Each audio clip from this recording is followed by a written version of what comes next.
নাহমাদুহু ওয়া নুসাল্লি আলা রাসূলিল কারীম আম্মা বাদ ফাউযু বিল্লাহি মিনাশ শাইতানির রাজিম বিসমিল্লাহির রহমানির রহিম ইয়া আইয়ুহাল্লাযীনা আমানু কুতিবা আলাইকুমুস সিয়াম কামা কুতিবা আলাল লাযীনা মিন ক্বাবলিকুম লাআল্লাকুম তাত্তাকুন ওয়াকাদ জাল হাদিসে কুদসি আস-সাওমু লি ওয়া আনা আজজি বিহি।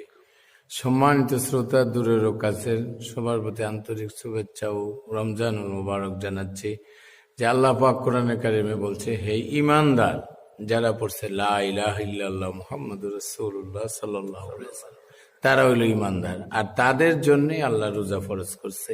ফাসেক ফুজ্জারের জন্য রোজা ফরজ নয়, রোজা ঈমানদারের জন্য ফরজ। মানে রোজা খালি পেটে রোজা করলে হবে?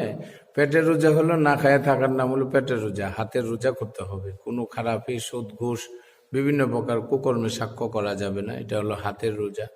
আর চোখের রোজা হলো খারাপ জিনিস দেখা যাবে না, কানের রোজা হলো খারাপ জিনিস শোনা যাবে না, জবানের রোজা হলো জবানকে ঠিক রাখতে হবে, পায়ের রোজা হলো পাও দিয়া কোনো খারাপের